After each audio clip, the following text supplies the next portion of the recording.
Going to get started. As a reminder, if you would like to speak, if you can fill out one of these half sheets of paper that's in the back. Looks like people are doing that, and you can just give them to one of the people on the end once you get them filled out. Scott's a great person there for that. And just a reminder too, we for all of our community meetings, we do ask the comments to be 3 minutes or less. And so we can get started. I will call to order the Planning Commission meeting on July 19th at 6:32. First up is approval of minutes from July.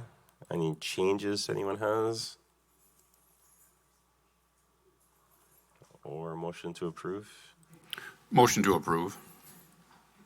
Motion by Randy. Second. Seconded by Emily. All in favor of approving the minutes, say aye. Aye. Opposed, nay. Any abstentions? Couple abstains, all right. Those pass. Public appearances for non-agenda items. I didn't get a chance to look through this all the way, but I think everyone's here for an actual agenda item, unless I'm wrong. Please tell me, so before I get a chance to go through all the neat things. All right, then agenda review. Anything that we need to move around at all? I believe so. All right, then we can get right to it. First up is the public hearing and ordinance of 2022-0-22 and Planning Commission Resolution PCR 0222. Is Dave Wood here at all? Oh, there he is. All right. Oh, good. Dave, if you want to come up and maybe give us an update on where things are at, that would be great.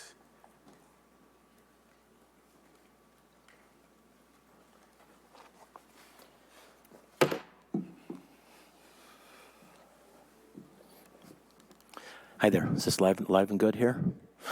So from the last presentation we had on the Springer Lodge concept, Randy promoted the concept of giving us 30 days to be able to have the neighbors ask questions and so on, because the last meeting we had, there was questions about what we're doing and so on, and when we should be engaging the community and so on. And we were trying to get this comp plan amendment changed so we could start to work on plans and have something of substance to bring to people. And my understanding, working with the city staff and so on, that was the appropriate process and appropriate steps. And also working with all of that was the appropriate process, appropriate steps. Well, at the last meeting, you promoted a 30-day window to be able to talk and to get together. And I had emailed Jay Allen the day after we had met and suggested we have a meeting to get together. And he said he would put that meeting together. And as of today, I haven't been invited to a meeting to talk about the plan. So that's really where we are right now. And again, as I've been taught through staff, that there's no plans to be developed until we get the comp plan amendment changed. So we've got a target to match up to and try to build plans that make sense. So that's kind of where I'm at, with all due respect. All right, then that's what you got. We can go to staff report quick before we have comments from the public. Okay, so this minor comp plan amendment came before Plan Commission last month, June 21st, and Plan Commission postponed it to today. At the June meeting, Commission heard testimony from neighbors in opposition to the amendment. And to our knowledge, there was not an additional neighborhood meeting held since Plan Commission. I would like to just address a couple of points. The first point that I think I'd like to address is I worked with the Assistant Public Works Director and the Public Works Director regarding the relocation for East Clayton Avenue. And if you'll be patient with me, I will just read out the Assistant Director's comments, and hopefully that will offer some clarity. So the proposed request for relocating the future East Clayton Road to the current right-of-way, engineering does not have enough information to have a firm recommendation regarding the potential elimination of the East Clayton Road for this realignment. So in summary, there isn't sufficient information, data to determine which is the best route for the future East Clayton Avenue.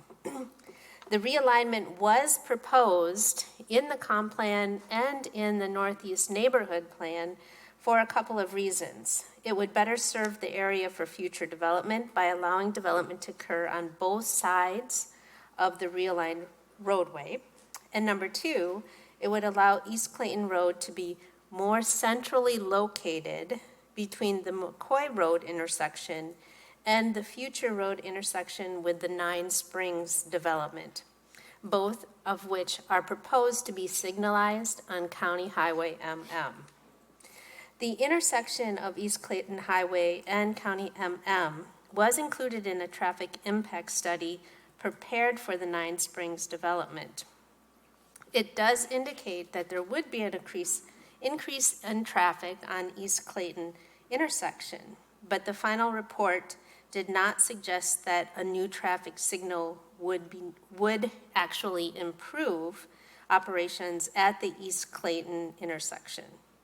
However, without additional information, it is hard to say whether the change from mixed use to high-density residential will add more trips than what has previously been assumed for this area.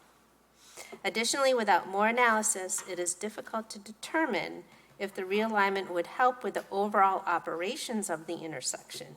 It could be that the intersection would function better if it was more centrally located between the signalized intersections, allowing for better gaps available between those intersections.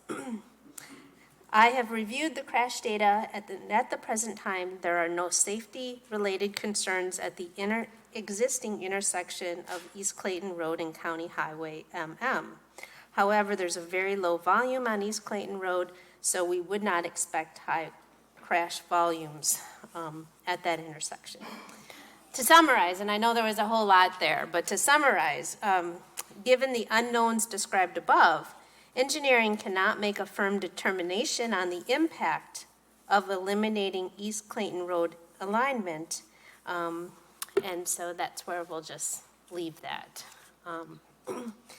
And then number two, my other comments too regarding the comp plan and then the Northeast Neighborhood Plan, which is also included in this area. What is occurring here is a proposed switch from mixed use, in addition to the roadway change, but mixed use to high-density residential. And I think it's important to point out that under the current designation, on the current comp plan as mixed use, it would be allowed to have up to 20 housing units per acre under the current situation. And switching it and changing the future land use designation to high-density residential would keep it right about at that also, at about 20 units maximum per acre. The big difference between going from mixed use to high density is just that. Under a mixed use land use classification, that means the developer needs to include both a commercial land use and a residential land use. So the staff recommendations, the staff has reviewed the amendment and suggests to Plan Commission that you all would need to either recommend approval, recommend denial, or recommend some revision to this proposed comprehensive plan amendment. The Commission will need to take two actions. The first action, Plan Commission will need to take action on Plan Commission Resolution PCR 02-22, and then Plan Commission will make a recommendation to Common Council regarding the ordinance 2022-0-22. So I will. All right, thank you. All right, then I can open the public hearing. There's a number of people who want to speak and have also registered some comments I can read off here.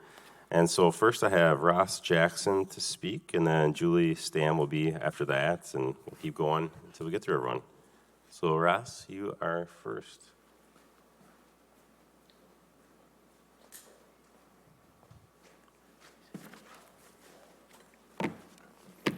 Good afternoon.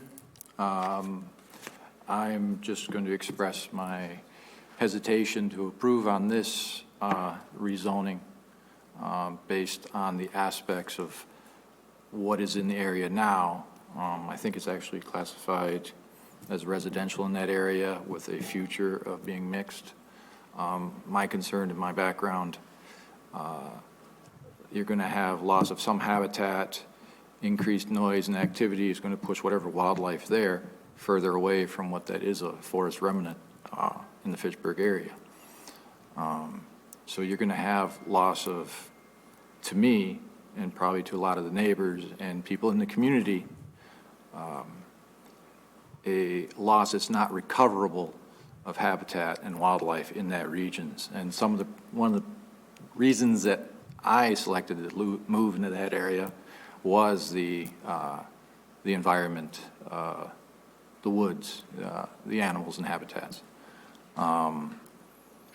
As far as increased traffic and safety, knowing there, I know at times coming from McKee onto MM and quickly merging over to get onto Clayton is a quick movement that you have to do with your car quickly.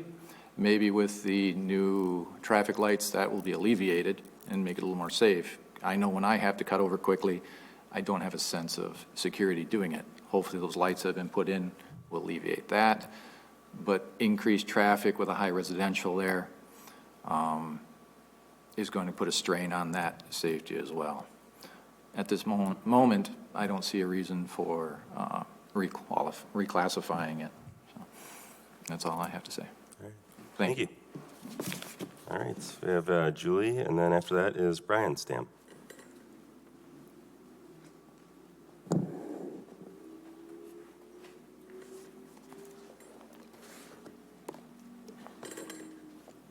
Hello, I am a resident on East Clayton Road, and our property is adjacent to the property that this proposal is on. Like Ross just said, we have many concerns, privacy, the wildlife. You know, that's what attracted us there 6 years ago to live in this place with all the animals and that little piece of heaven not too far from downtown. And that is something we're concerned we'd lose with a high-density residential building being put up there.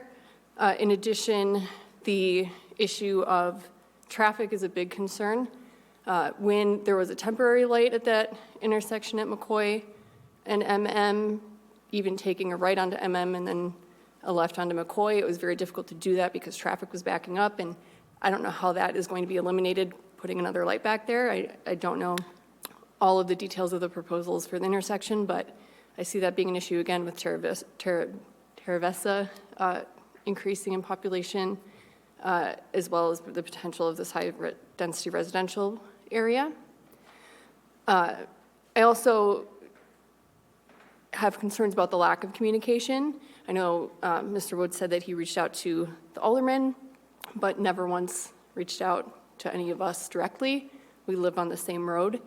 You can knock on doors, put something in our mailbox. He has an event center down the road that we could have met in, and I just feel like that was not, the effort was not put in there to get the community feedback. We understand that maybe the current building there is not ideal, but you know, we can have a conversation and hopefully do something that the neighborhood is happy with, but also that will give him what financially he would be hoping for.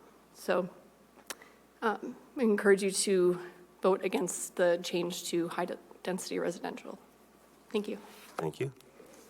All right, we have Brian, and then David being after that.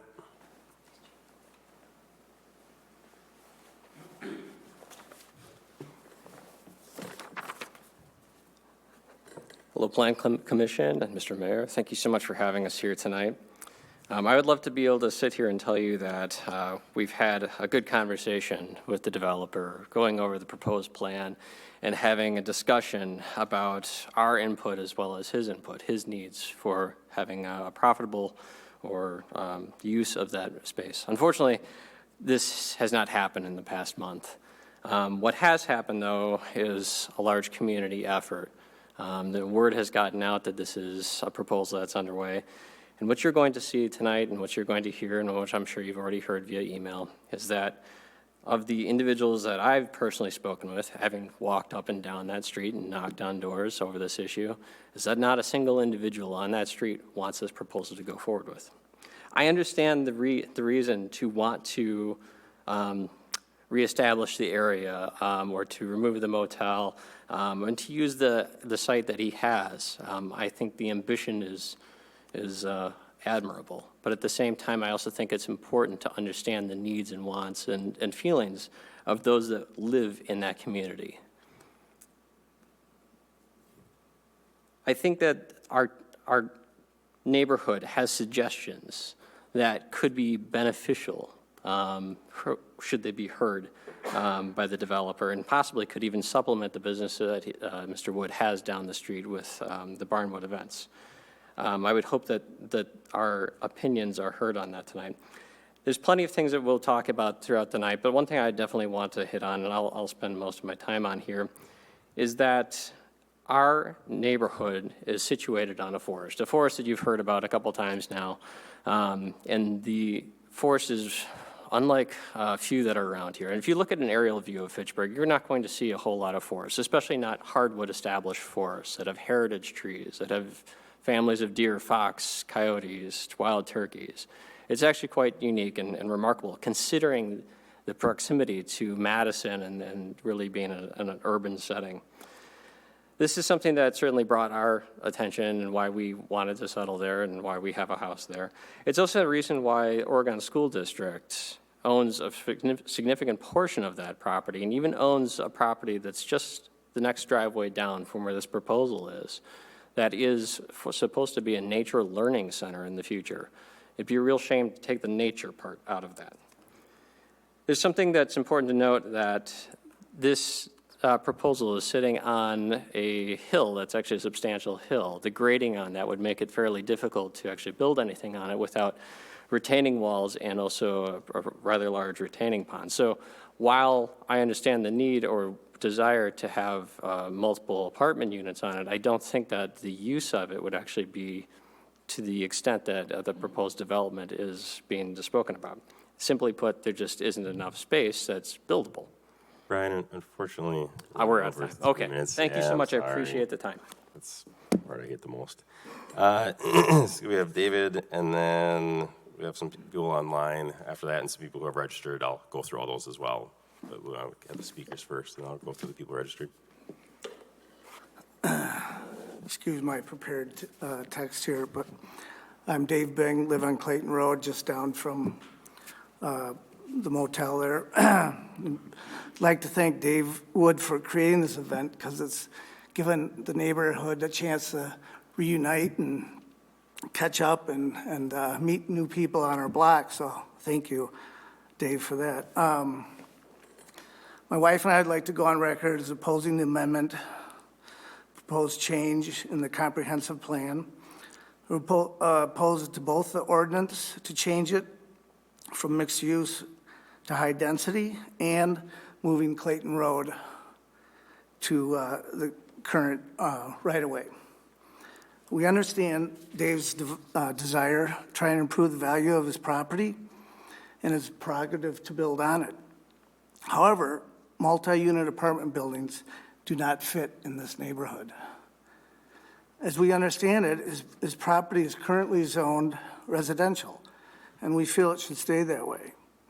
We would be more likely to support a plan showing a few more single-family homes rather than his blurred vision of the 300 to 500 person apartment complex.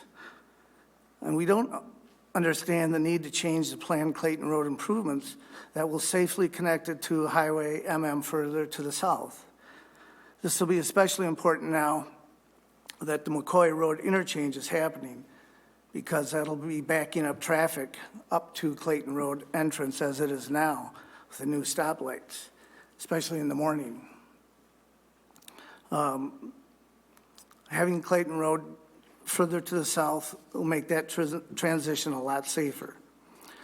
I personally worked with Mr. Wood on several of his projects throughout Dane County, and we've gotten along very well as business associates. He can be a very astute businessman. But I don't think his goal here is to build anything on that property. The property itself possesses many obstacles, great financial risk for a single individual, neither of which I believe Mr. Wood has the time or desire. I believe his only goal is to sell his property, and he wants the Plan Commission to give his property a bit more gravitas, more value, which will, for when he sells it to a real developer. We believe that granting him these changes would create dangerous precedents of amending future comprehensive plans in favor of one individual at the expense and detriment of an entire neighborhood. It makes me wonder what the point of having a comprehensive plan does in the first place if changing it at the whim of a single landowner is so easily granted.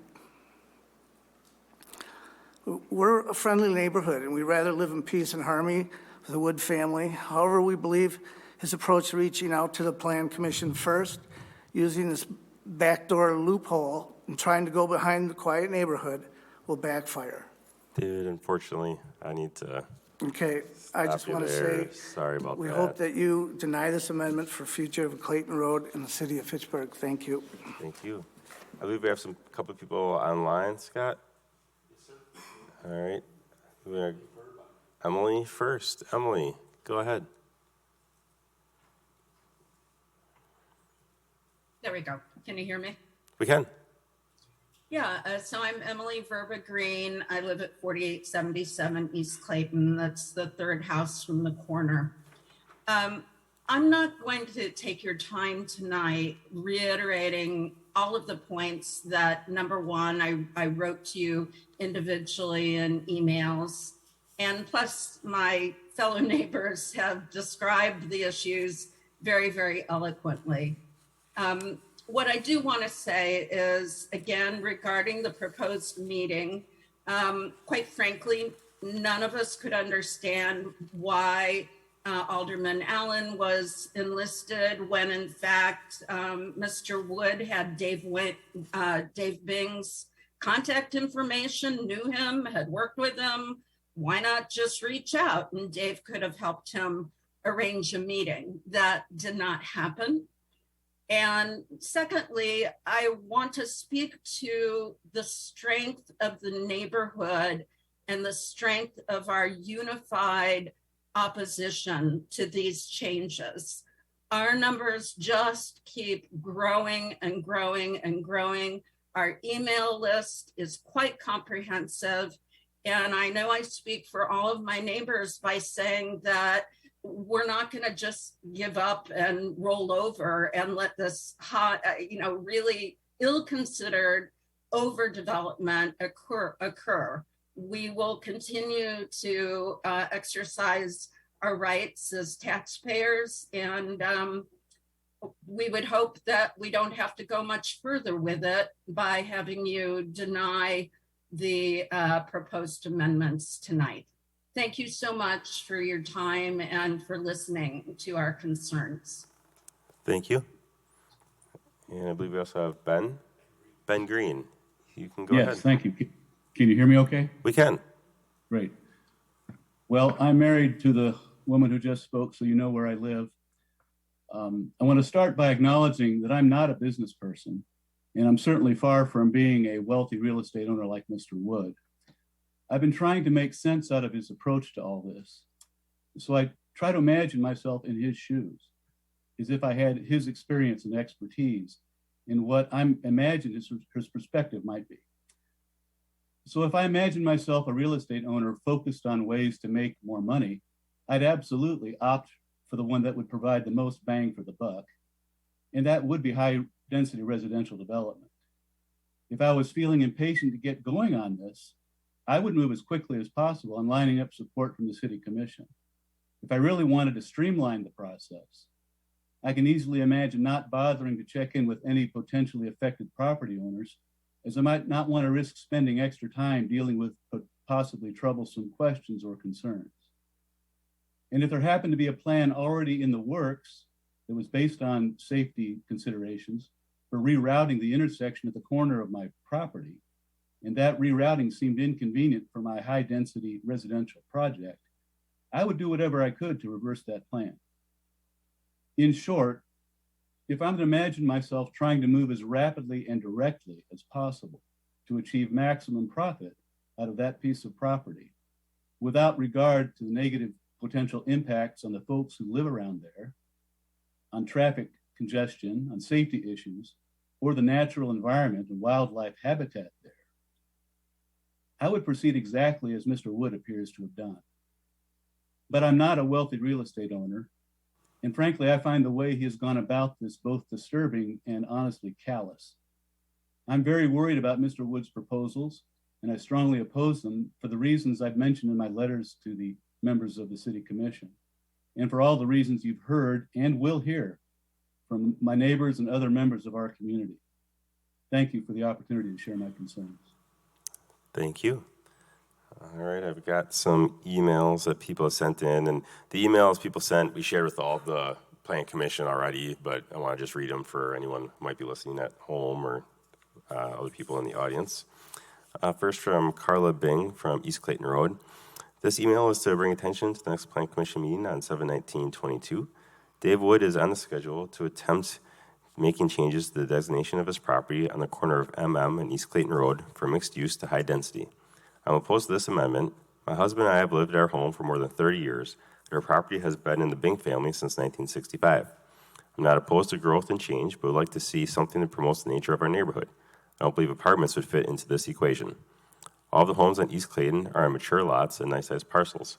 If Dave Wood's property is to change, I believe single-family homes would be a valuable addition to our street. This would hopefully retain the nature of the neighborhood and allow the saving of the beautiful large tree in the middle of what now is the Woods Lodge. Lastly, it is my opinion that Mr. Wood is trying to switch the use of his property to enhance the value with hopes that a company capable of handling the improvements needed to put in a high-density property may be interested in the prospect of building. Thank you for taking the time to read this, and it is my hope that the Planning Commission will take seriously the concerns of the property owners that will ultimately be affected by this proposed change. All right, this is from Carmelo Alfano from East Clayton as well. I'm emailing you today to voice my opinion against the proposed Planning Commission Resolution PCR 0222, a proposed ordinance 2022-022. As a counter to Mr. Wood's proposals, I request the Planning Commission instead consider keeping the two plots of land in question as rural or residential moving forward. If that is not a possible solution, then I request that the Planning Commission require any development to be a planned development district. I urge you to take a bike ride, walk, or car ride to East Clayton Road. It has 13 single-family homes, with each lot being at a minimum 1.5 acres of land. The other side of the street there is vacant land, adjacent to one of the best parts of the Capital City Bike Trail. We share this area with neighbors, bikers, walkers, deer, cranes, birds, butterflies, coyotes, foxes, owls, wild turkeys, and much more. It really is a well-balanced eco-life. A few calls in the city of Fitchburg, and it's my understanding Mr. Wood has a drawing to develop 120 to 150 dwelling units at the end of a quiet road, but at a busy and dangerous intersection. Mixed use would allow this many units. We have a mile-long road with 13 single-family homes, and also a repulsive, brand-new, not repurposed barn for weddings at the other end of Clayton Road. The area surrounding us has little to no multifamily housing. I urge you to look at the development south of us. New single-family homes are thoughtfully placed adjacent to existing homes. The neighborhood includes a park, houses with front porches, Forest Edge School, a daycare center, etc. This seems to be the norm for development. Keep it similar to existing housing stock.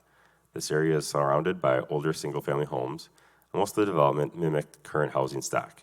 Needless to say, high-density units is not the norm for our Clayton Road neighborhood, regardless of what the future North Fitchburg plan calls for at this time.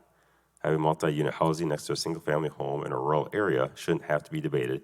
It should be quickly denied. With a 1,000% increase in residents would come an increase in traffic and congestion. From personal usage of this intersection every day, It's difficult to navigate during peak times and are unfortunately deadly at other times. We have the bike trail, the wetline entrance nearby, parents utilizing to take kids to and from school, etc. Most recently, this traffic now includes Mr. Wood's past proposal with no communication or neighborhood input, Barnwood events. Now we have beer semis, caterers, driving and parking for a couple hundred vehicles for each event, and not to mention the increased probability of drunk drivers leaving the event. He really did a fine job in commercializing a rural, dark, twisty street with no neighborhood input or community benefit. I'm hopeful this city my family calls home doesn't allow the same mistake to happen twice. I understand the current model is no longer the ideal use for this land. Keep it rural residential and create 20 lots for single-family houses and townhomes. This will increase its value and development potential while keeping it in line with the current neighborhood. Please vote no for this ordinance on Tuesday. All right, this is Karina Jones from Fitchburg as well. I'm emailing today to voice my opinion against the proposed Plan Commission Resolution PCR 0222 and proposed ordinance 2022-022.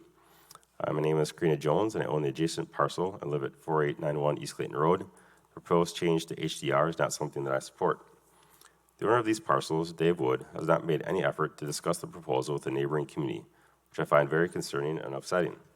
Additionally, there has been no formal plan developed or shared, leaving the neighborhood to speculate what his plans may be, unable to formulate relevant questions. There is a growing sentiment among some of the neighbors that the reason no plan has been provided is because there is no actual intention of following through with what he has verbally proposed. We believe he is simply attempting to achieve zoning changes to allow a high resale of the property to a different developer.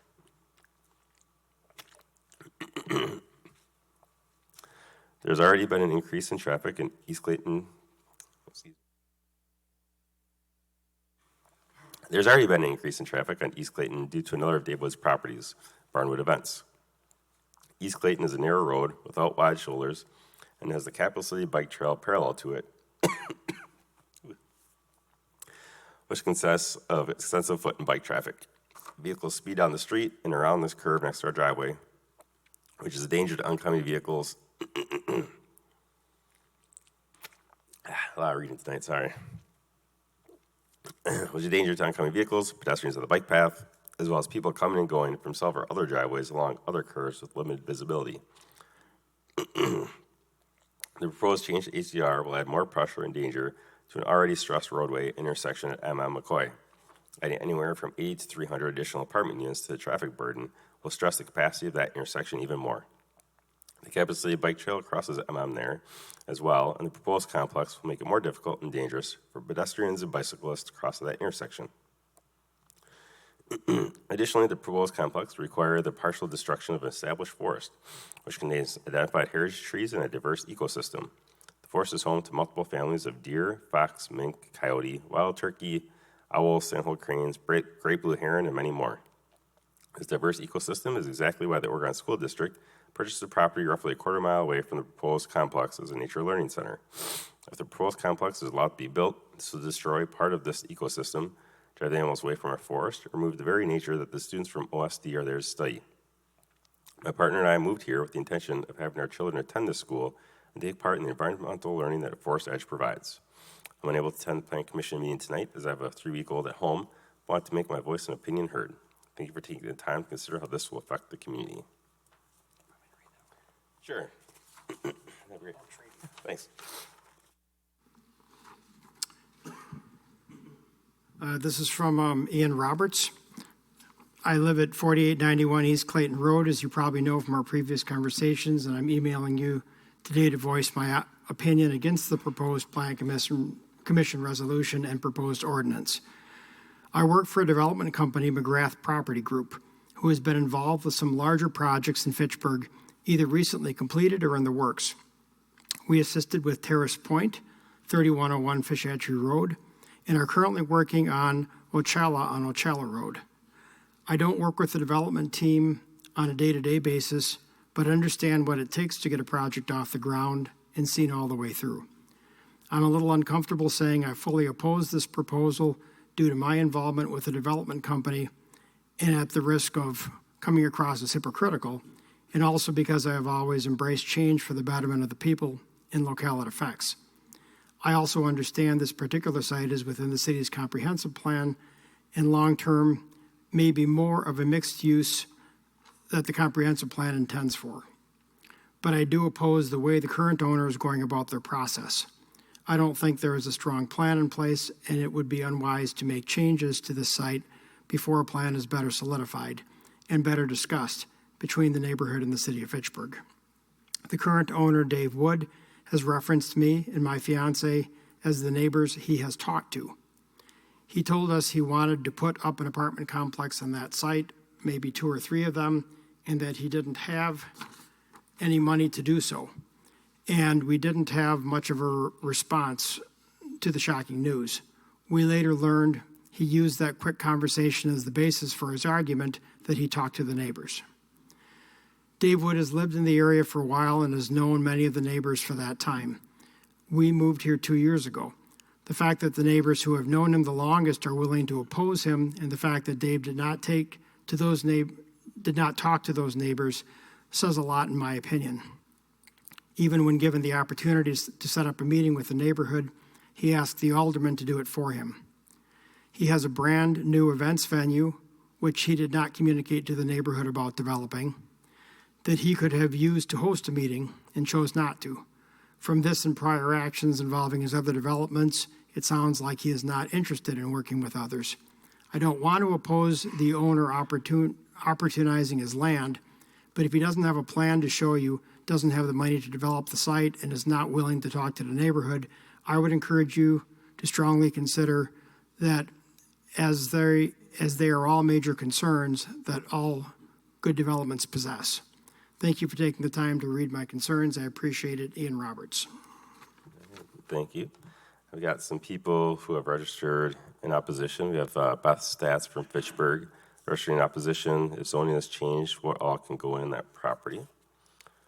I have Jen Farmer from Fitchburg registering in opposition. I have Carla Bing registering in opposition. I have Helen Cops from Fitchburg registering in opposition. I have Mary Lacey from Madison registering. It doesn't say if it's support. Oh, is that a different name? Okay. Oops, never mind. That's a different one. And then Carmelo Alfano, I think we just heard actually an email from him from Fitchburg registering in opposition. And then we do have another speaker, Jay Allen, if you'd like to come up and speak, please.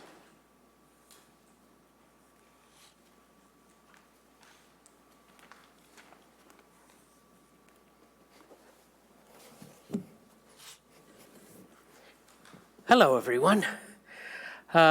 When I came to visit you last month to talk about this, my suggestion at the time was to zone the entire 10-acre parcel, or to identify the entire 10-acre parcel in the comprehensive plan as mixed use. Since then, after consultation with the neighborhood, I met with a number of the neighbors, and we had a lot of discussions about this. My recommendation tonight is either to table this indefinitely or to deny it. As mentioned by a number of the neighbors, the developer has done very little to reach out to the neighbors. He did ask me to do that. The neighborhood basically said, well, Dave knows where we live. He can come and visit us all if he wants, which is what a developer ought to do. It's not my job as an alderman to make neighborhood meetings happen. It's his responsibility to do that. I have a couple of concerns about this personally. One of them is I do not support changing that alignment, the proposed alignment for East Clayton Road. I believe, after thinking about this and looking at the comprehensive plan and looking further to what's planned for the other side of MM, that at some point we're going to need a road connection for the other side of MM, the development over there, to connect. And I think this is going to have to be a cross intersection, and it would make very little sense for us to have intersections all along Highway MM at every opportunity. So the best solution is to combine them. I understand Dave doesn't want to build the road. A lot of developers don't want to build a lot of stuff we ask them to build, and it has to be done in order to make the developments work. In this case, I don't see any justification for changing the proposal we had to make that a 90-degree intersection and keep it the way it is, because right now, with the increased traffic on MM, especially as Terra Vista continues to develop, there's going to be a lot of traffic there, and that intersection has visibility issues as it is. It's going to get more dangerous. So I would not support removing that road connection. But I think you also heard from the neighborhood that this type of density on one single isolated 10-acre parcel doesn't appear to make a lot of sense. I realize there's a desire to try to capitalize on the market the way it is right now, but that's not why we do development. We do development in Fitchburg, and you guys have been up there. You look at these plans all the time. We do developments because they make sense for how the city ought to develop. This is why we plan, because we like things to make sense. So I would ask you again to either table this indefinitely or deny this change, and I hope that that's what you will do. Thank you so much. Perfect. Question for Alder Allen. Can you shed some light on what did or did not happen with regard to the neighborhood meeting? Well, Dave sent me an email, and he asked me if I would set up a meeting with the neighborhood at City Hall. And I said, and my reply to him was, I will see what I can do. So I sent an email to a few residents of the neighborhood whose emails I had, and I said, Dave would like to meet with you. So the neighborhood mulled that over for about 2 weeks. And they decided to have a neighborhood meeting, their own neighborhood meeting last week, and they invited me to that meeting. And they did not want Dave there at that meeting. They wanted to talk about what they felt their own issues were without having that influence at the meeting.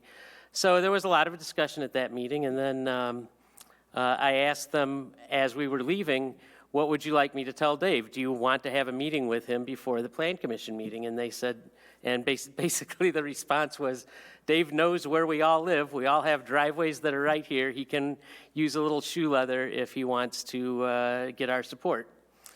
And the next thing that I heard about that was Dave told Deanna that I didn't set up a neighborhood meeting, and so it was my fault that this didn't happen. That's what we heard tonight, too. Yeah, isn't that great? All right. So, any other questions? Thank you, Jay. I believe I got everyone that wanted to speak. I just want to make sure that there's no one else that wanted to speak that I didn't get. Yes, sir, did you want to speak? Yeah, come on up, and after you're done speaking, you can fill out the form and give it to one of us, just so we have it for the record. Register ahead of time to speak. Good evening. My wife Lori and I moved to 4831 East Clayton Road. We haven't moved there yet. We purchased a property that we're renovating currently for our own use. And the reason that we bought this piece of property is because of, as one of the other people had mentioned, the geographic area that it's in. And when you look at Madison on a map and you see Fitchburg and you see this great big green area around this location that we happen to live in. You've got all this hardwood forest like someone had mentioned. It's basically our dream property, and we're moving there to retire.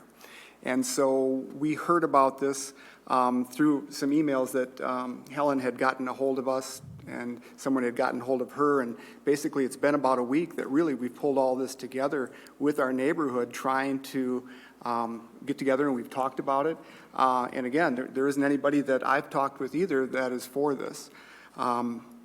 We are concerned that there's going to have to be multiple permits acquired, multiple upgrades to this property, and zoning changes, I believe also, that are going to have to happen with this, and then selling it off to a larger corporation, basically, we're at the mercy of the next buyer. So maybe there's someone, Mr. Wood is going to possibly get all these permits in order, make the property look very attractive, and then sell it off to someone larger to develop it. And, everybody that you've heard from so far, I think, isn't opposed to additional homes in the area like myself, who bought the area to live in a house.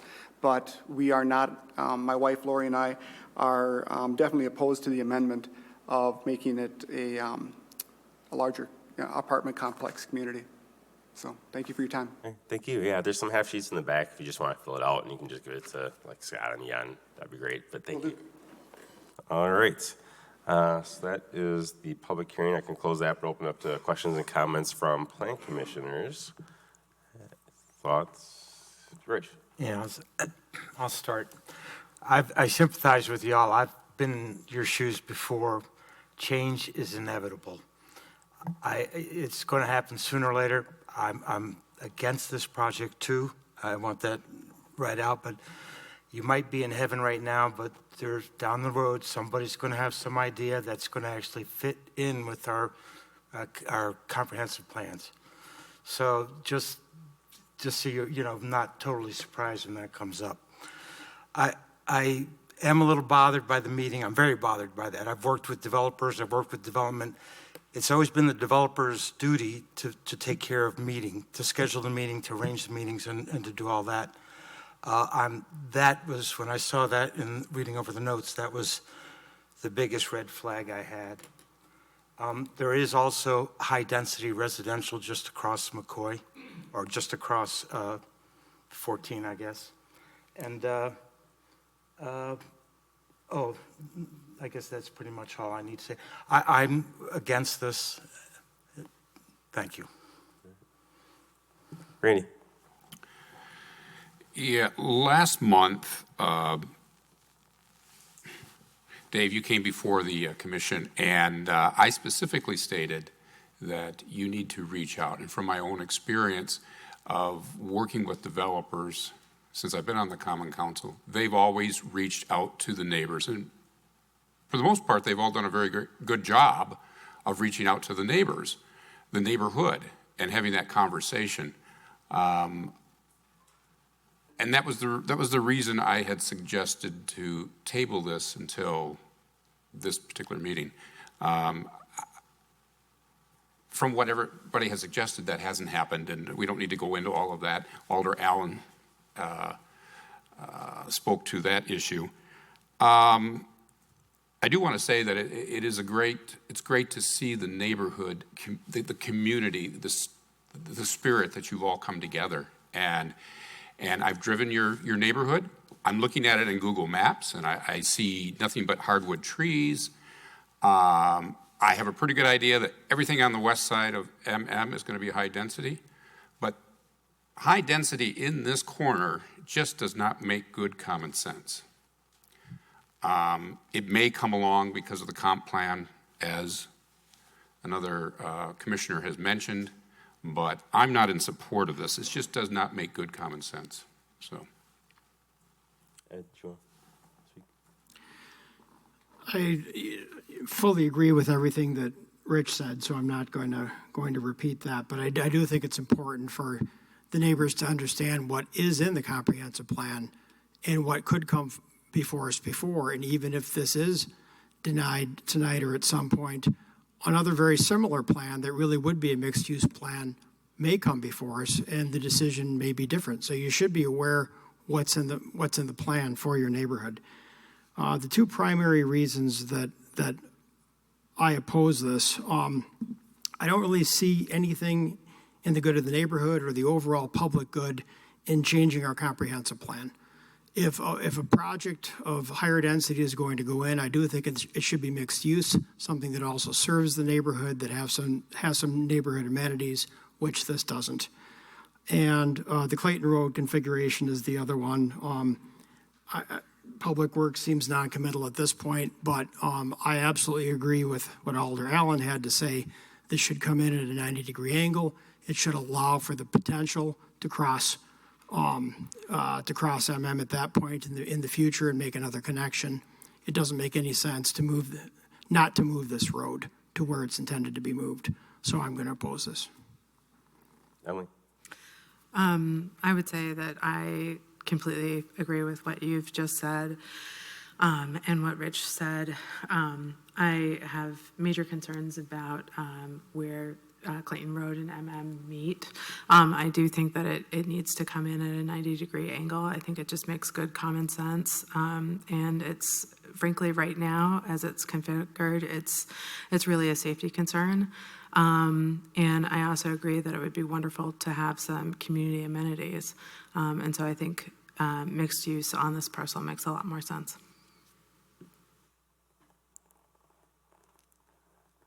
I mean, I think I'll just speak that I agree with like what Alder Allen said and other comments up here. I guess I thought that Public Works was more in tune or on board with the change of the road, and to hear that they're not is a concern. So I guess I don't agree with changing the road if they have those concerns, and I do agree with what Jay said about the possible cross. You might need that for the, I don't know who owns that property around the corner there. So I think that's important. I am concerned that it's still mixed use though, because frankly, you can put 200 apartments on mixed use, and that seems like a lot. I think that that's something that's concerning. So even if we deny this, it is still mixed use, which is something that could bring apartments in. So that's something to be aware of.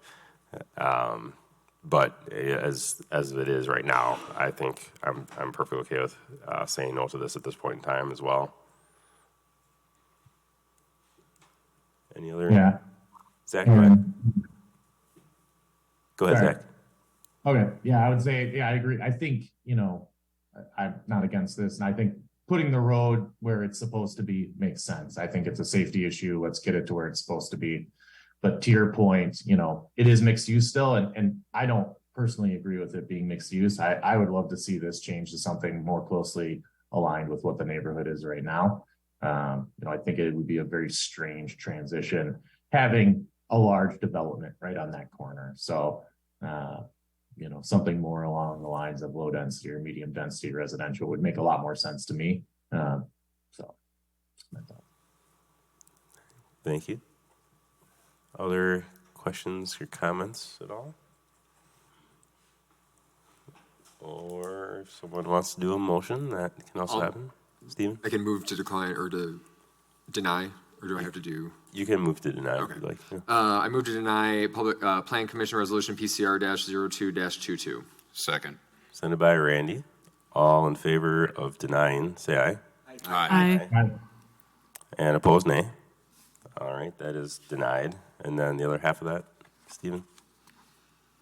I move to recommend to Common Council on Ordinance 2022-0-22 to not accept. I don't know what To deny. To deny it. Yeah. There you go. Right. No, I'll second that as well. Sent by Randy as well. All in favor of denying the ordinance, say aye. Aye. And opposed, nay. All right, that is also denied. All right, and so now it goes to the Common Council, and the council will, I guess they can disagree with us, and that gets into a back and forth a little bit. If they agree with our recommendation, then it would be denied, and I think that's in a month. It goes to the, roughly a month. Okay. Well, hold on, we'll get that for you in a second. Next week. Comes to Common Council on September 13th. September 13th, okay. Because it needs, I think, a month after our Yeah, recommendation. there needs or to 4 be weeks. a notification for a Okay. month. All right. So, just so you know, that's the Common Council meeting on the, September 13th. will be when they hopefully agree with us, or they can change it, they can say, no, we don't, we think it should be changed. So, that's your next step. All right, we can move along to item B. This is the public hearing rezone request on RZ 2461. And we've got, I'm not sure if Brian or Jonathan or who's gonna do the speaking here.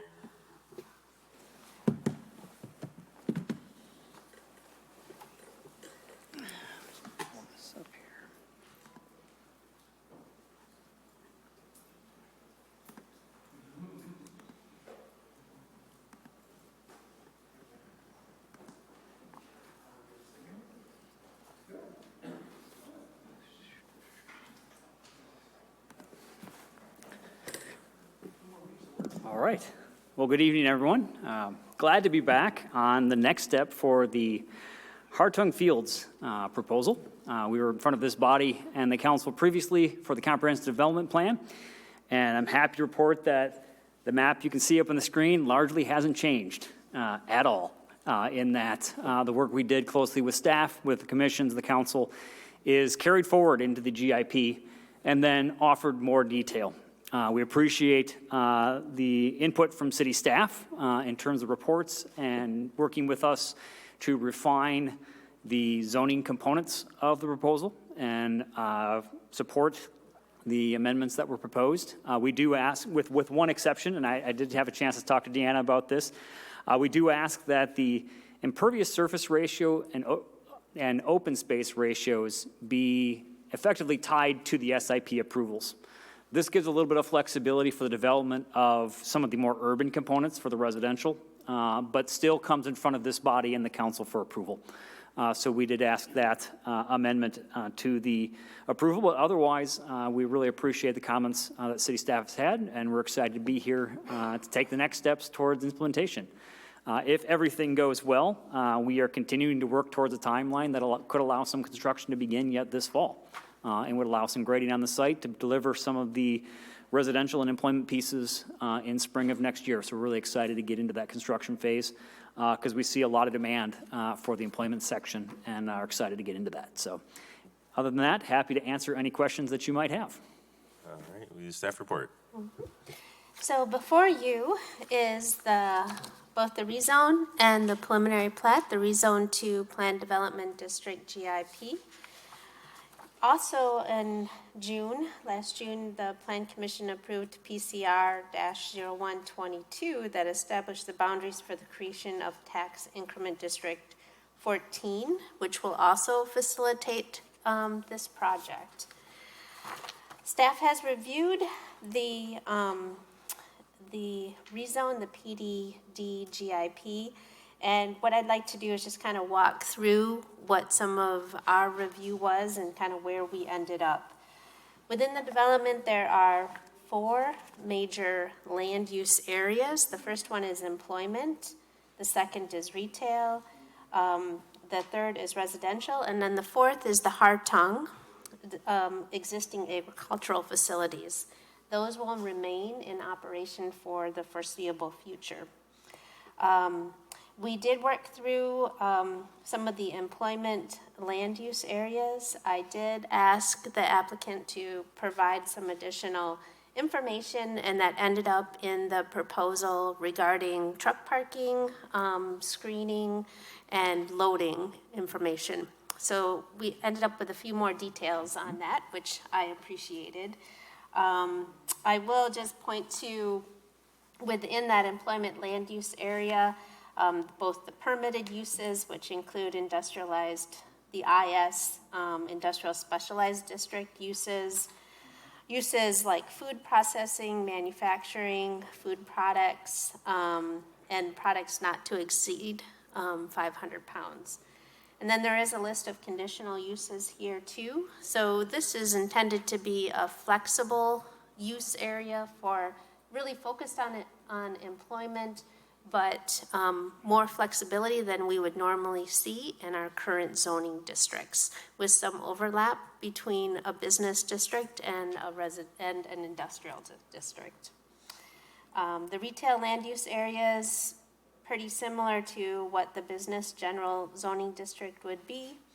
And then the residential land uses include 450 to 500 apartments with 30 to 40 townhomes. So that's kind of the big summary of the things that I felt that was really important. Out of the planning staff does recommend approval of the rezone to PDD GIP with the request that in condition number 2, item D and E be struck from these conditions at this point and then revisited when the rezone comes for the PDD SIP. So I'll leave that for the Plan Commission to consider that. I do know that on some of the bigger, more complex developments like this, that is not focused on an actual site, such as a big multifamily development. At the GIP stage, the impervious surface open space isn't always included, so. Yes, sir. Can I just, Oh, go ahead, sorry. I just want to clarify to make sure I have this right. So the two lines you want us to possibly take out would be D, impervious surface ratio, maximum 65%, and E, open space, minimum 35%. That is the request. And then do you want us to put anything in there about to be determined during SIP? Yeah, the SIP, Okay. that makes sense. Okay. Randy? Mayor, clarification, and I'm jumping through C, but PP 2461 on the agenda, and then in staff report, it's 2462. Is that? The rezone matches agenda and staff report as far as the number. I think there's a typo on I just want to make sure, is it preliminary 62 or is it 61? And it'd be a duplicate number other than PP. Oh, we have the wrong number for the PP? So what's on the agenda has them both as 2461, and then on your yes. staff report. Yeah, that is our error. Sure.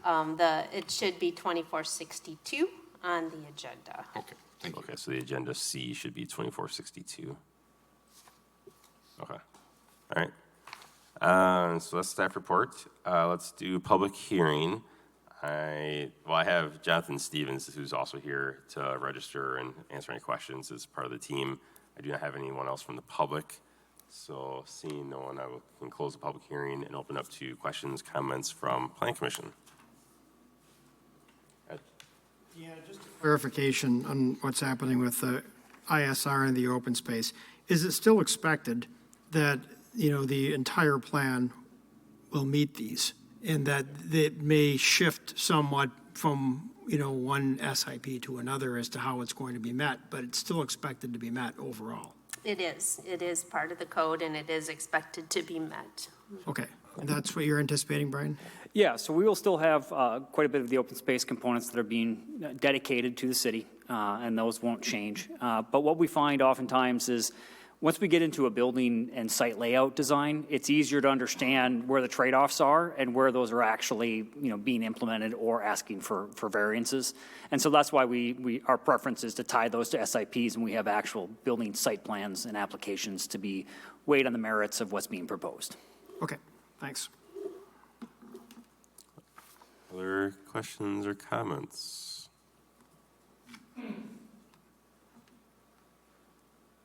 I guess, we've seen this a lot of times, and I'm excited to start, especially the industrial business stuff. The apartments, we got a lot of those already, but especially excited about the other pieces because, I don't know, I have a feeling we're going to see at least a few businesses pretty quickly in there. I had one question. In the memo, I saw that staff requested additional clarification on other uses of industrial or product processing, warehousing and distribution operations. I just wanted to check, did we get the clarification that we needed on all of that? I think we've moved in the right direction. We'll refine further at SIP. Okay. Thanks for asking. Yeah. Other questions or comments? I know there's a need for these big industrial spots in the city as well. We sometimes get requests for, hey, what sites do you have? And we don't have much of this right now. See nothing else. Randy, looks like you might want to do a motion. Sure. Motion to approve RZ-2461-22 with the 7 conditions recommended by staff, with the exception of D and E under item 2. Correct. And those and to change those to be determined during the CIP process. Correct. Thank you. I'll second. Seconded by Rich. All right. All in favor, say aye. Aye. Aye. Aye. Anyone opposed, say nay. All right. That one's approved. And then C. Randy, you want to do C as well? All right. Taking notes. I motion to approve PP 2462-22 with the, let's see, 15. 15 conditions recommended by staff. Second. Sent by Ed. All in favor, say aye. Aye. Aye. Aye. And opposed, nay. All right, that is approved. All right, thank you. Thank you, Brian. All right, next up, public hearing return request and survey map request on Clayton Road. I believe, Mark, that is you. You can come on up and let us know what you're planning here.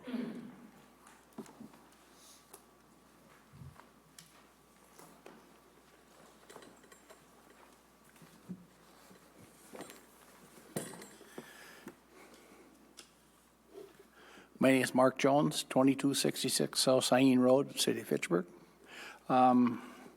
This rezoning request started when the neighbor property was sold, and there was a property dispute about where the property line was.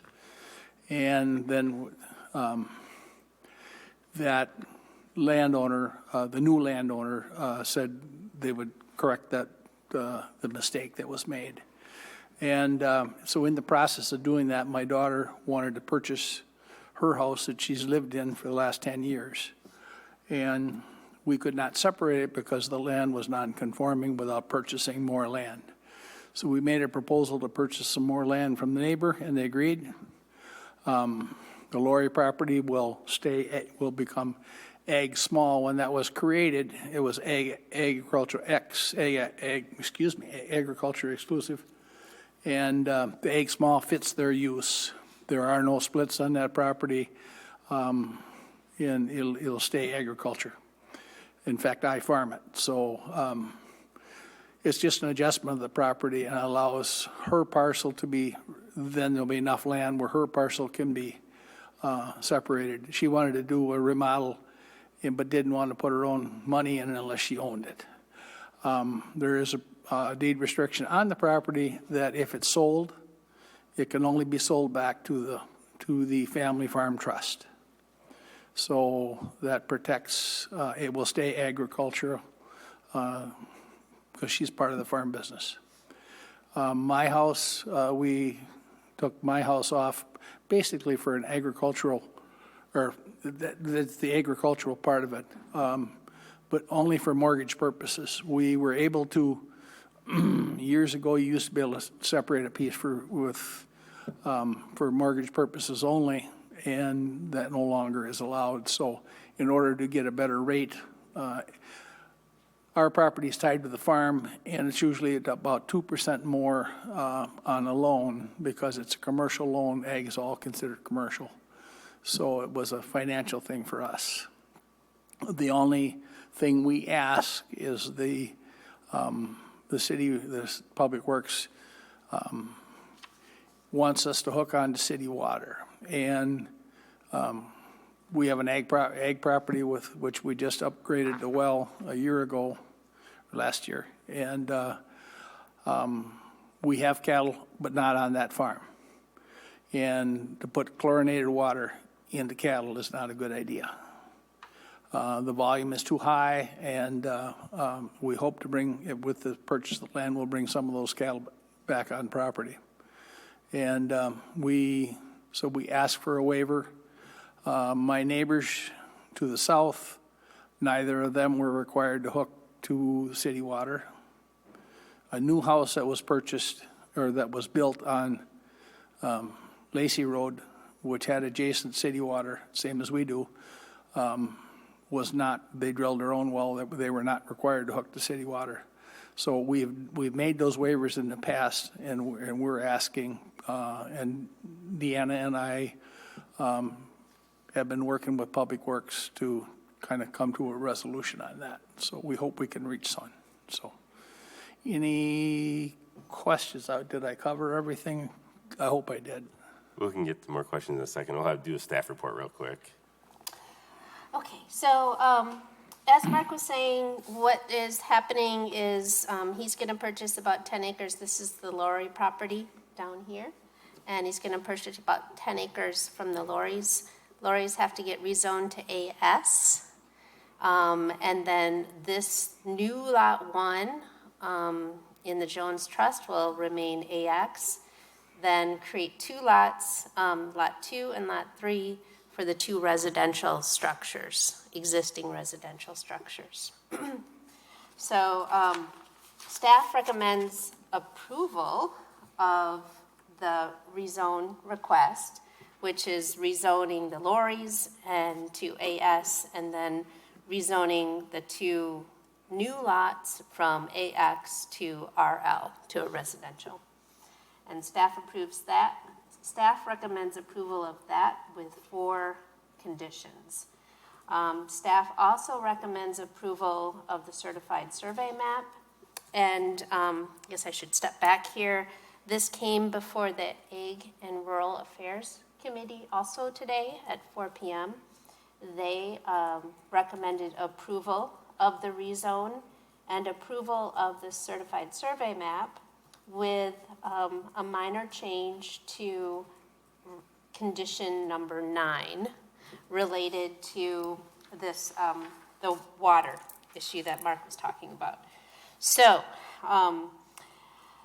staff recommends approval of certified survey map and the 12 conditions with a minor change to condition number 9, which will say all existing structures with potable water on lots 2 and 3 will need to connect with municipal water within 90 days of recording the CSM unless a waiver is obtained. So that's not something that I can determine at this particular time. As Mark said, we'll have to work with Public Works to see what's a reasonable solution. And then maybe, do you want to do Ag and Rural first report, Ed, maybe now? Sure. Yes. Ag and Rural looked at this afternoon, and notably each of the residential lots being created are 1 acre, which is the minimum amount required, but that keeps the most land in agriculture, which is appreciated. And this makes sense. We agreed with the applicant that if he's able to get a waiver on the well, that would make sense. Noting these are existing homes, it's not new construction. I'm not sure whether that matters, but the other thing is it's not in the urban service area, and the water line is run for the properties across the street. So we're not sure when it's not in the urban service area why there would be that requirement, but then that's really for Public Works to sort out. So. All right, thank you. All right, we'll go to the public hearing. I'll open the public hearing, and I've got, looks like Dick Trexel, who would like to speak. Would like to come on up. Just one note, Aaron, when that water line was put in, and I was on the council, or on the town board at that time, it was put in as a reduced size. So the water lines in that area are of a reduced size. The reason that the city put that in with the neighborhood was to restrict growth. And so the system, now it's been added on to, so it's tied with the main system. But the pipe size was designed to serve only that area that it was serving originally, with a very small amount for increasing. And that's one of the reasons, that's another reason to add that we don't feel we should have to hook onto it. Thank you. Yeah, thank you. All right, come on up.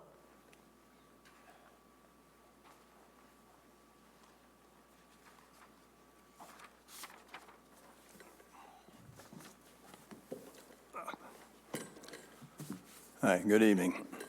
My name is Dick Trexel. I live at 2261 South Cyan Road. My family and I have been there for the last 45 years.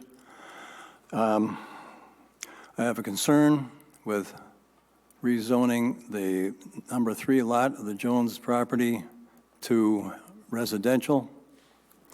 I'd like to refresh what the district code mentions.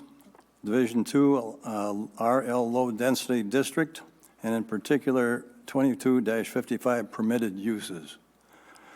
In essence, it says this property should look and act like others in the neighborhood. It doesn't.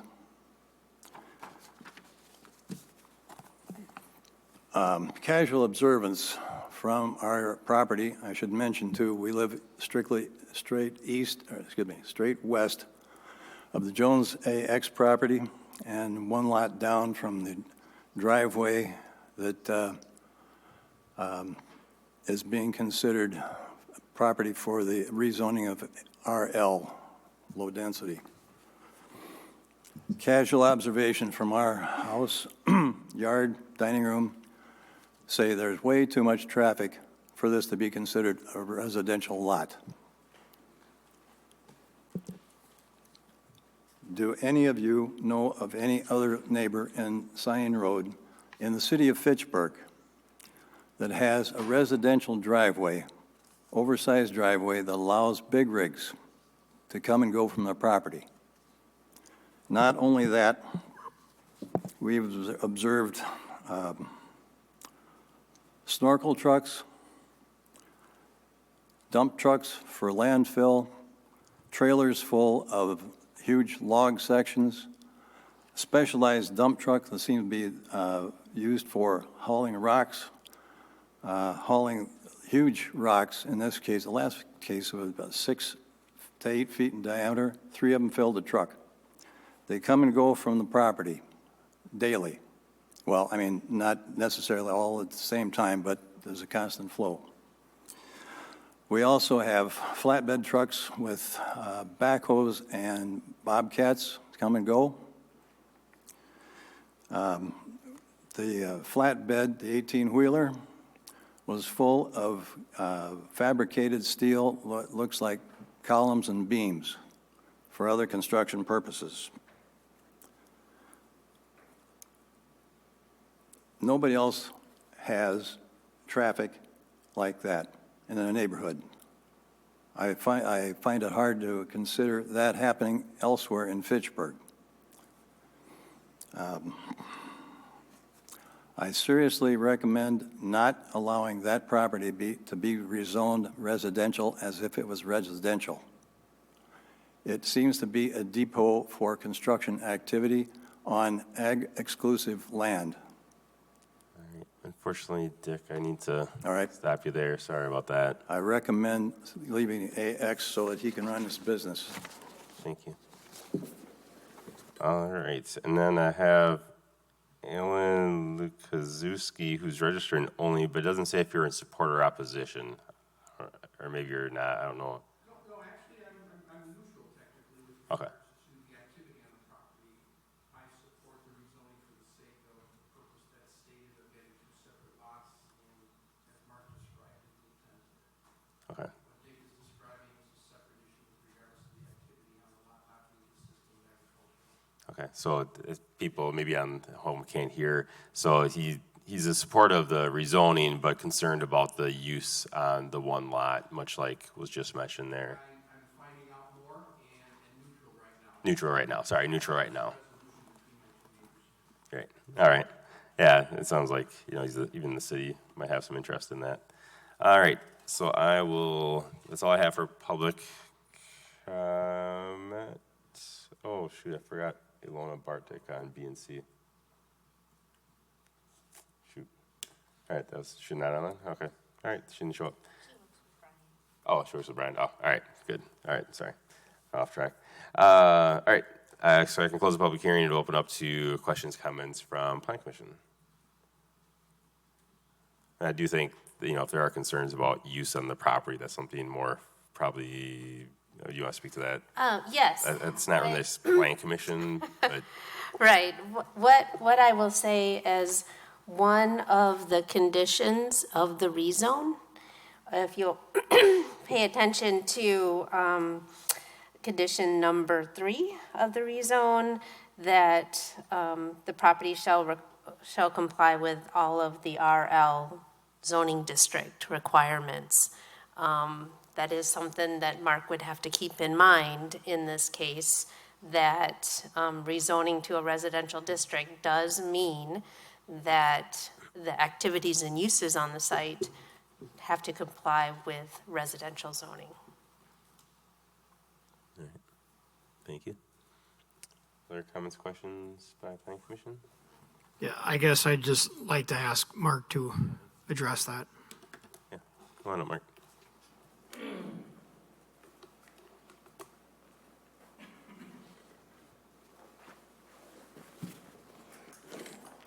We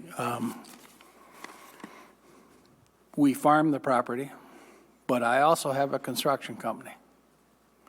And it is addressed out of there, and that is allowed if you don't have employees. If you're under the residential and the ag, if it's your business, that is allowed. And yes, there is activity there, but it's my activity, it's my company, that's what we're doing. So, and if we do rezone this, the ag part of it is that part of what we do, the trucks in and out are ag. Any wood is ag, any rocks are ag. That's all part of the agricultural business. So Mr. Trexel has opposed us every step of the way. He opposed us when we originally tried to put a house in there for my family, and that was an ugly, ugly battle. And it has never healed, and I feel it probably never will. But it's unfair to drag my daughter's house and punish her for that. So, Ed, does that address? Yeah, I'm not familiar with what is allowed in residential or ag zoning as far as business other than agricultural business, and that's maybe something that we all need to be educated on, because I don't know who's right here. If it's your own business and you're the person doing it, it is allowed. That and like I say, anything that comes from the earth, which is dirt, rocks, that's agriculture. And we had a nursery down the road, and that was agriculture. And all the trees that were growing there were sold out of there. They have since moved, but when Winterland Nursery was there, that's an agricultural operation. Yeah, I think it's the construction activity that's probably. But you are allowed. You are allowed, if you are the owner of that, you are allowed to come home with your truck. Yeah, it sounds like, I mean, what we're kind of saying is that, I have no idea, but if you are correct, then we're okay, because we're saying it needs to follow the requirements. If those are requirements, then there's not a problem. And that will still be on the ag part of it, but you're still allowed to come, you're still allowed to have, if you're a construction worker, you're allowed to come home at night. Yeah. Depends on how much your wife likes you. Well, that's true. That is true. I'm a little baffled by this. So a mining operation where you're extracting rocks from the earth is considered agriculture? This isn't. I mean, if you're. I don't think this is mining. I think it's. Well, rocks are extracted through a mining process. No, I know what you're saying, Commissioner Tate there, and we have different, this is coming from me right here. Yeah, we have different designations for what different commercial activity falls in the different categories. And I think it was Mr. Trexel, brought to our attention some of these different things that are going on this week. So we'll have to do some investigation on what actually is agricultural practice, what actually isn't. But that would be a code enforcement issue that wouldn't be subject to this body. Other questions or comments at all? Or motion? Ed? Yeah, I mean, I think noting that item 3 on the rezone really addresses this question. And if Mark's incorrect, then that will be an enforcement issue. And but one way or another, that's something staff's going to look into and communicate with you about. So based on that, I'll move approval of RZ 2455-22 with the 4 conditions as noted. Second. Seconded by Stephen. All in favor, say aye. Aye. Aye. Aye. And opposed, nay. All right, that's approved. You want to do the CSM? Sure. Move approval of CS 2453-22 with the 12 conditions as noted, amending the 9th condition that the connection to municipal water is required unless a waiver is obtained. Second. Seconded by Randy. All in favor, say aye. Aye. Aye. Thank you very much. And opposed, nay. All right, that's approved. Thank you. All right, moving along to F and G, and this is on Whalen Road. I believe it's Miranda who's gonna come to, I don't know who's gonna speak to this. Whoever wants to, come on up. Or everyone.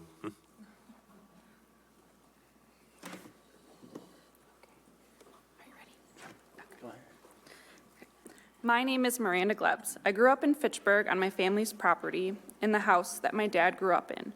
I was extremely lucky to have my grandparents Phil and Winnie Lacey right next door. Last year, when both Phil and Winnie passed away, it left a huge hole in our hearts, but it gave my husband and I the opportunity to own part of our family's legacy that they created. Our family would like to portion off the current farmland to keep in the trust, which would allow us, my husband and I, to purchase the house and 1.25 acres. My husband and I are excited to move back to Fitchburg, where we both were raised, and to raise our son, who will be the 7th generation on the Lacey farm. We are currently working with our attorney on making an easement for the driveway and also the utilities. We have also been in contact and working with the utility companies on getting the needed items that you guys have requested. Anything you want to add? Nope. All right. About it. All right. In a nutshell. All right. How about staff report? Okay. So as you can see, there is an existing Lot 2, and what this CSM is creating is a new Lot 1 and then a new Lot 2. Sorry, this is the existing Lot 1. So this is the new lot that we're creating with this proposed CSM. What the rezone will do is rezone Lot 2 to RL, which would be the same zoning designation as the existing single-family residential. Staff does recommend approval of the rezone request with 4 conditions, and then approval of the CS, the certified survey map, with 7 recommendations. All right, and then I think Erin Roper talked about it. Do you want to give a report on that, Ed? Yes, Ag and Rural addressed this as well and is in full support.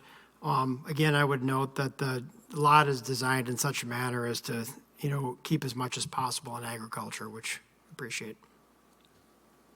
All right, then I can open the public hearing, and I've got Tom Lacey from Fitchburg registering supports, and Mary Lacey from Madison registering, I'm guessing in support. It doesn't say, but I'm guessing in support. And that's all I have, I believe, for public comment on this one. And so I can close it, but open up to questions, comments from the Planning Commission.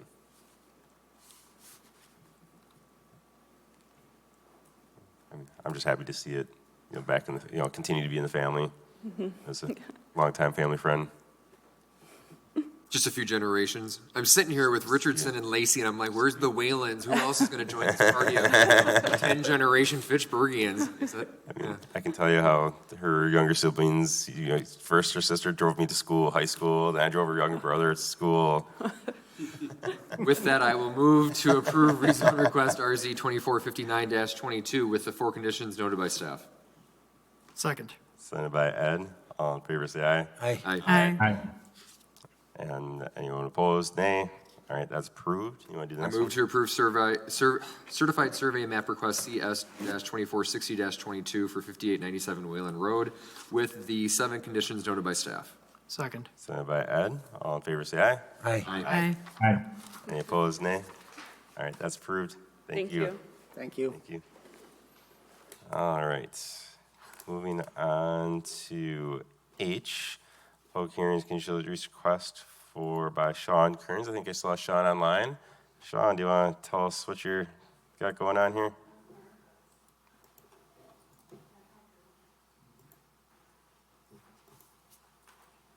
Yeah, I'm just looking at adding on to the gym, doing a 5,000 square foot. I did have a 250 square foot.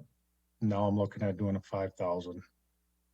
Oh, and I'd like to have it 24 hours.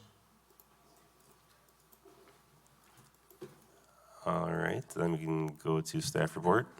Certainly. So this is actually an update of a conditional use that was previously approved for Sean's gym, and that was approved in 2020 for one employee and 2,500 square feet of gym space.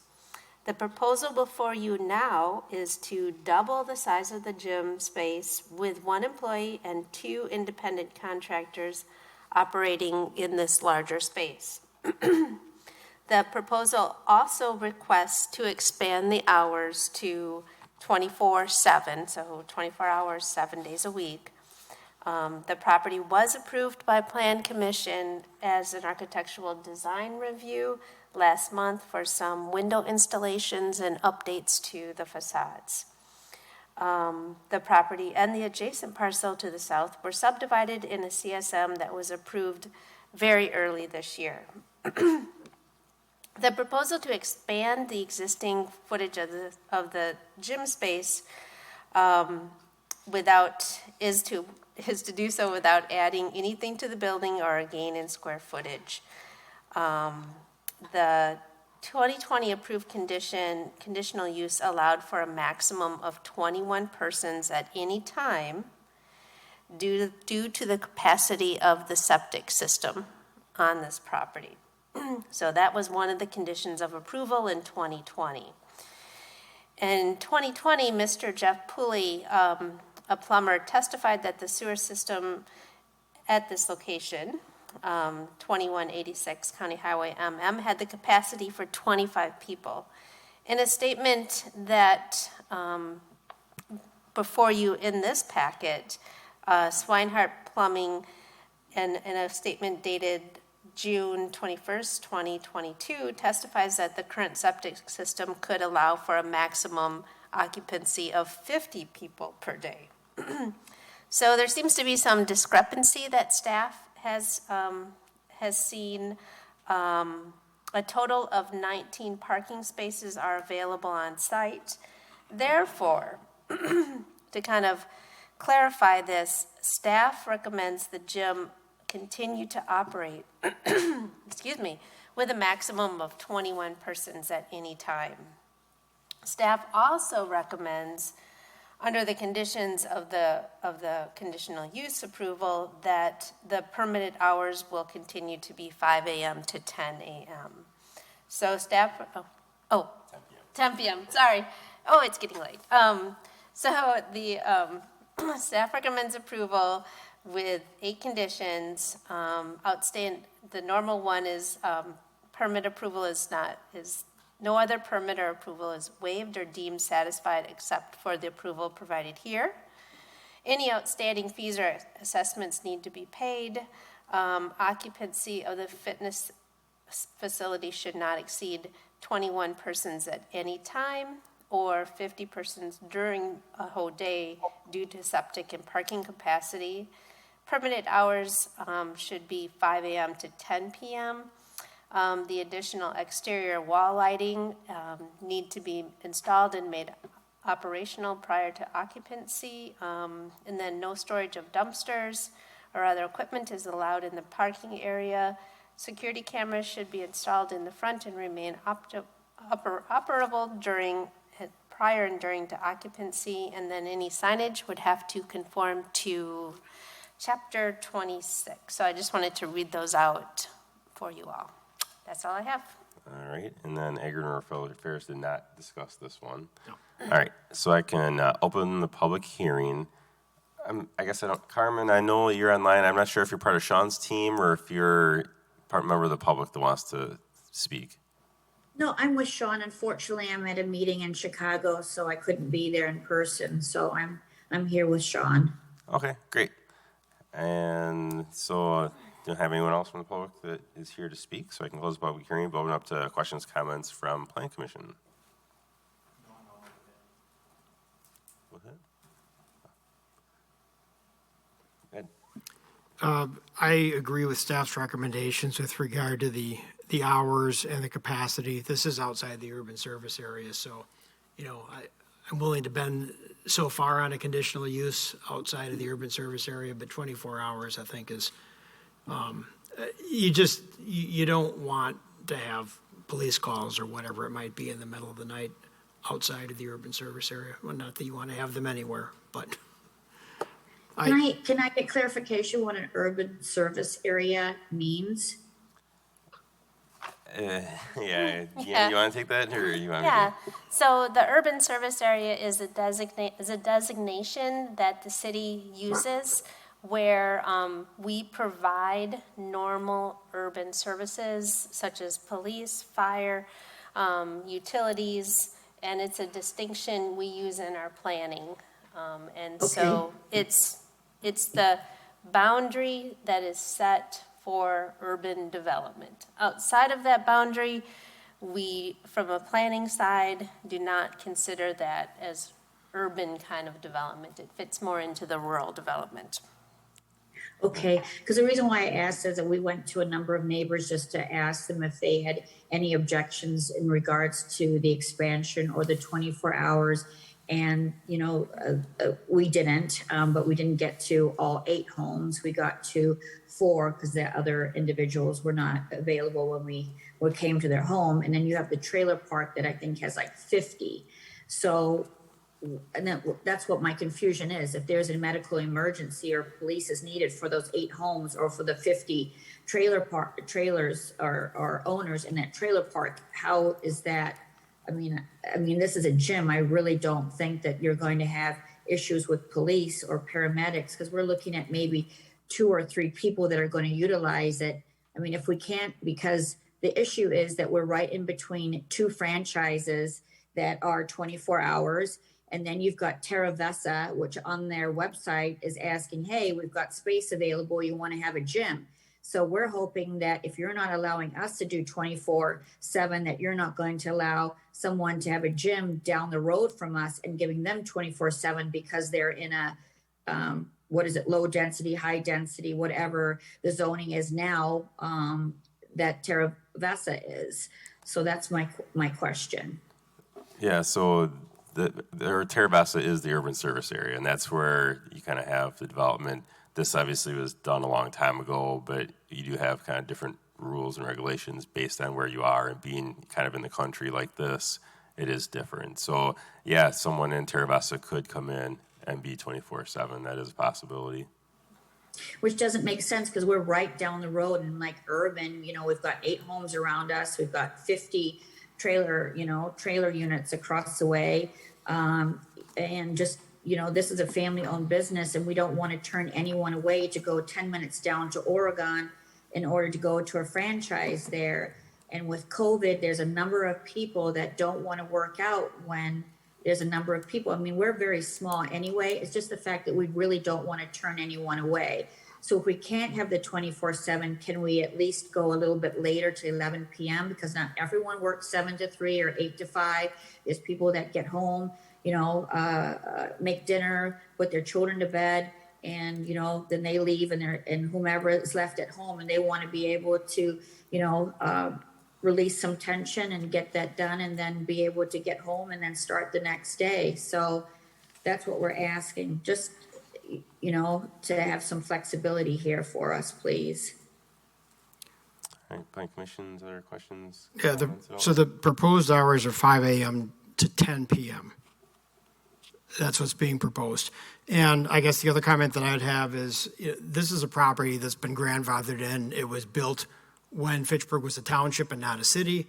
If the request to build this building for these uses came into us now, we would say no. And we would also say that with regard to the trailer park. We don't want more development outside of the urban service area, but we're trying to, be reasonable here and allow you to use the property that you do have. Yeah, I mean, it's something ma'am. for the community because there's nothing on that side of town that is 24/7 for the community to be able to use on that side of Fitchburg. Everyone on the other side of Fitchburg goes to Princeton Club, which is again a 24/7. So we're just trying to see, when you have a business or trying to start a business, you obviously want to look at the competition around you and to try to be on a kind of an equal par and not be disadvantaged in any way. So like I said, if we can't get 24/7, can we push it from 5 a.m. to 11 p.m.? Okay. All right. Planning commissioners, questions, comments? I had a question about the exterior lighting. Is that going to be full cutoff and dark sky compliant? It would need to be. Okay. Other questions or comments from plan commissioners? Or someone wants to do a motion, we can do that as well. Deanna, do you see any material difference between 10 and 11 p.m.? Or is there a reason for 10?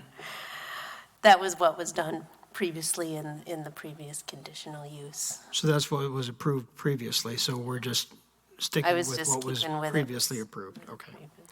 But if Plan Commission prefers to extend it to 11, I don't see any big issues.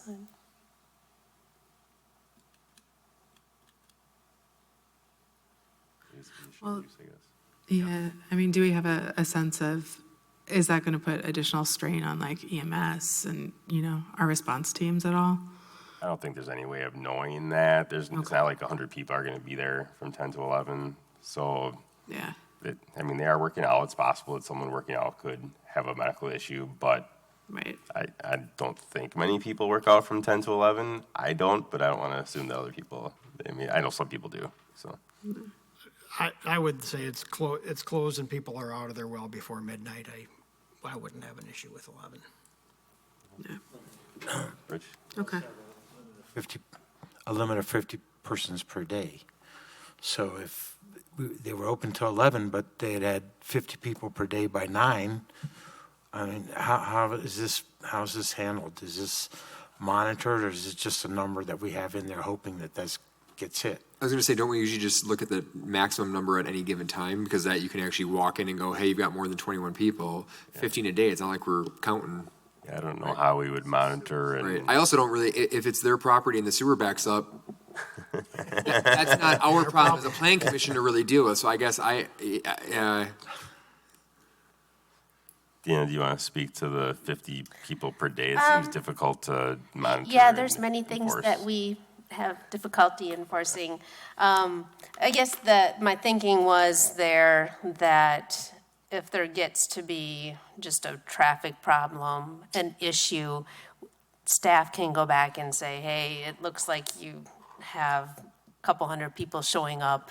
This is way out of line of your conditional use. But you are correct. It's not something that we can go out and enforce. To be honest, 5 a.m. to 11 p.m. is not something that I'm going to go out and enforce either.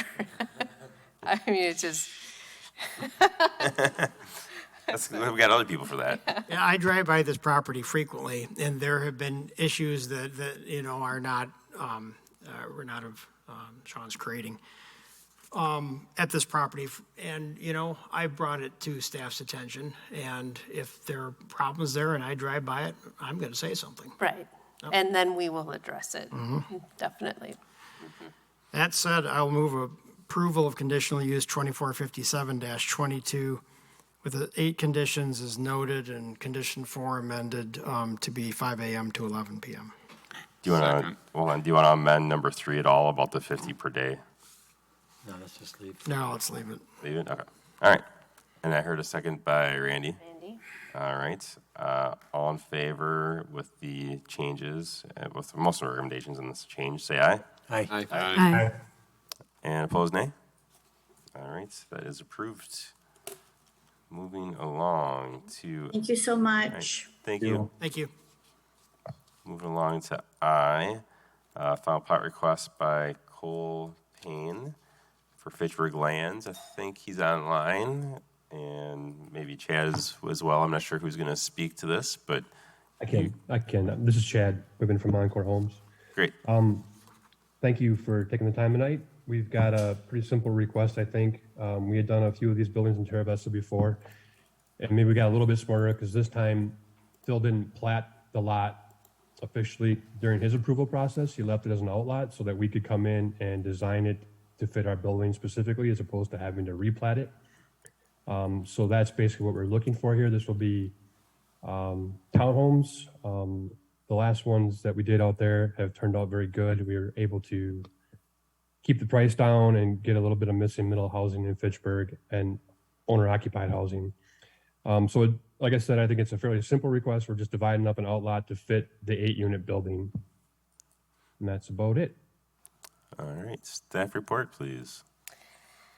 This final plat is to replat outlot 57 of Terra Vesta Second Edition, which was just recently recorded in order to build the 8 attached single family. The staff recommends approval with 10 conditions. All right. I can open up to questions, comments from Planning Commission. I think this is great, getting more owner-occupied. I think there's a lot of demand for something like this. We don't have a lot of this. I wish more people would do this, frankly. And so I like this a lot. Yeah.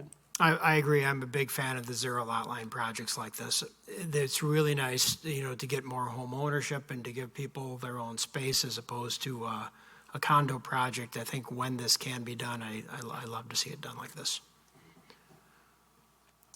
Anyone else or a motion? I'll move to approve final plat request FP-2458-22 with the 10 conditions noted by staff. I'll second. Sent by Rich. All in favor say aye. Aye. Aye. And opposed, nay. All right, that is approved. On to J. And I think we got Steve online for this one. Steve, what's going on with this?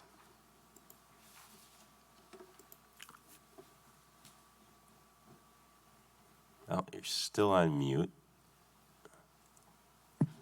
There you go. Okay, thanks for the time. Yeah, just updating, or I guess just getting the CSM approved that had been previously approved. We've been working with the engineering department to get Notre Dame Drive extended and approved. I think we're all squared away there. We're ready to start moving dirt, hopefully later this year. But we haven't had any changes from the prior approval. It's just simply the CSM ran out of time working through the Notre Dame Drive issues. All right, staff report, please. This CSM has come before Plan Commission in 2018 and 2021. At the last approval, there is no change from this last approval. It's quite simply that CSMs have an expiration date of 1 year, and so that is what has happened. So they're just coming before you as for a reapproval. The staff recommends approval with the 8 conditions, which are the similar conditions that were done before. All right, questions, comments? I know we reapproved this one time before, so if it's all the same. I think the only question is, so it expired because of extending the road and that has been taken care of, or is that still yet to be done?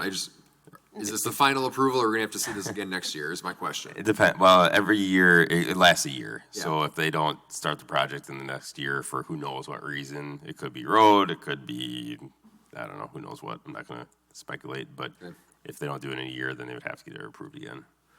So.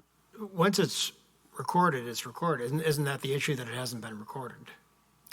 Correct. Okay, so once it's... The Plan Commission approval is only good for a year. Right. But if they just went ahead and recorded this, whether they start the project or not, they could start the project 5 years from now. The CSM wouldn't come back to us again. That's true, but because of the conditions, that's true. But because one of the conditions was to have the signed and approved subdivision improvement agreement, there was steps that had to be done before the city could sign the CSM. Those steps, I believe, are almost all done. So it should not have to come back before Plan Commission. But the city was unable to sign the CSM until some conditions were met. Got it. Anything else or a motion? I'll move approval of CS 2455-22 with the 8 conditions as noted. Second. Seconded by Emily. All in favor, say aye. Aye. Aye. Aye. And opposed, nay. Is that right, Rich? All right. 8 conditions. 2455 is 2456. that not correct? I think it's 2456. Yeah, it says 2456. Oh. Sorry. Yeah, it- it's that was an typo error. down here. Okay. It says 56 on, okay. All right, it's 56. It says 55 down here, yeah. Oh, okay. All right. Got that anyway. All right. Moving along. Dave, Heidi, ADR for Treverton Pike. The refresh. Thank you for sticking along with us. Yeah. Just us, we get to hang out now. It's Except great. Dave, It's like a party. we just ran out of approvals. We're only allowed a certain number. And thank you so much for the time. Appreciate it. You guys have a good one. Hi. I don't really have much to say except we just made a couple little changes to facade to make it kind of blend in with existing building a bit more, to make it a little less just New Orleans-y and to make it a little bit more just to kind of blend in. So no matter how we end up changing it, however things go, because who knows, we may get COVID part 2. Yay! Part 7, COVID part 7. So we wanted to make the building kind of blend in, be a little bit more neutral in look. Yeah, and then we thought it would be, we found out we had to come back to you guys for it. So, hi guys. We like seeing you. I know, it's good to see you guys too. Staff report, please. So, yes, there's some minor facade changes. Staff felt that the changes were significant enough to bring those changes back to Plan Commission for review. As noted, these are just a simpler architectural design, but I think the composition is consistent with the current building facade, and staff does recommend approval with 10 conditions. All right. Questions, comments from Plan Commission? So moved. Moved by Ed to Second. approve. I assume that's to move to approve. Mhm. All right. Second. Sent by Rich. All in favor, say aye. Aye. Aye. Well, I feel like I've waited Opposed? here for so long that we should just hang out and chat for a little bit. Like no questions or anything? Like, Did you bring snacks? I should have brought drinks is what I should have brought. We got one more thing, and we'll be able to join you. That sounds good. Anything else, you guys? No, that's okay. great. Well, thanks so much. It's good to see you again. Good to see you.